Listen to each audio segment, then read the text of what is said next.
ചെല്ലുന്ന ആളും വിവാദത്ത് ചെയ്യുന്ന വ്യക്തിയുമൊക്കെ ആയിരുന്നുവെങ്കിലും ഉന്നതമായ സ്ഥാനത്തേക്ക് ഇങ്ങോട്ട് എത്തിയിട്ടില്ല. ആ സമയത്താണ് ഒരു ദിവസം ഉച്ചസമയത്ത് വെള്ളം കുടിക്കാൻ ദാഹം വന്നു. മുമ്പിൽ അങ്ങനെ ഒരു കിണറിൽ കണ്ടു. കിണറിൽ വെള്ളം അത് കോരിയെടുക്കാൻ കയറില്ല, ബക്കറ്റില്ല, വട്ടക്കോരിയില്ല, വെള്ളമെടുക്കാൻ ഒരു സാധനവുമില്ല, ദാഹിച്ചിട്ട് പൂർത്തിയില്ല. അങ്ങനെ നിൽക്കുമ്പോ വേറെ ഒരാൾ വീഴുന്നുണ്ട്. കണ്ടാലൊരു സാധു വഴി, എന്താ ഷേഖ് ഇവിടെ നിൽക്കുന്നത്? മോനെ, എനിക്ക് കുറച്ച് വെള്ളം വേണം, ആ ദാഹിക്കുന്ന വല്ലാതെ ദാഹമുണ്ട്, ഇതിൽ നിന്ന് കോരിയെടുക്കാൻ ഒരു കയറും വട്ടപരിയും വേണോ? ബഹുമാനപ്പെട്ട മുഹമ്മദ് സുലൈമാൻ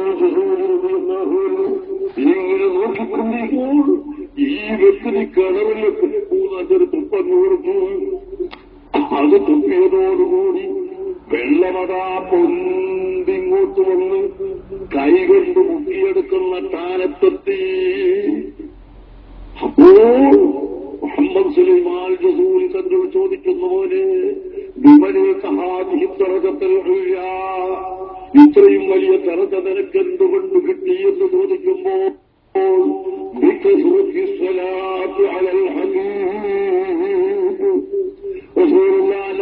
സലാത്ത് ചൊല്ലിയിട്ടാണെന്ന് പറഞ്ഞു.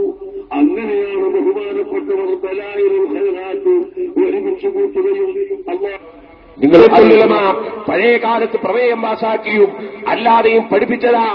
ഇപ്പൊ നമ്മൾ കേൾക്കുന്നത് എന്താ? സുന്നത്ത് ജമാഅത്തിന്റേതാണെന്ന് പറയുന്ന വേദിയിൽ നമ്മൾ കേൾക്കുന്നത് എന്താ?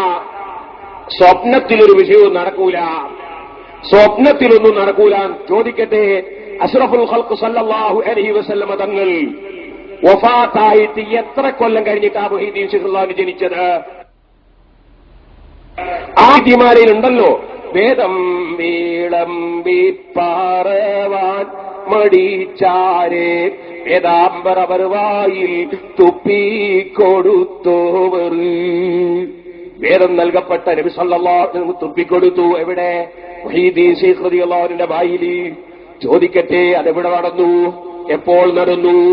ഫത്വ കൊടുക്കുന്നവർ, അതുപോലെ തന്നെ സുന്നിയാണെന്ന് പറഞ്ഞു നടക്കുന്നവർ ഓരോന്നിനും സമുദായത്തോട് മറുപടി പറയേണ്ടി വരും. ഇവിടെയാണ് സുഹൃത്തുക്കളെ നമ്മൾ ചിന്തിക്കുന്നത്.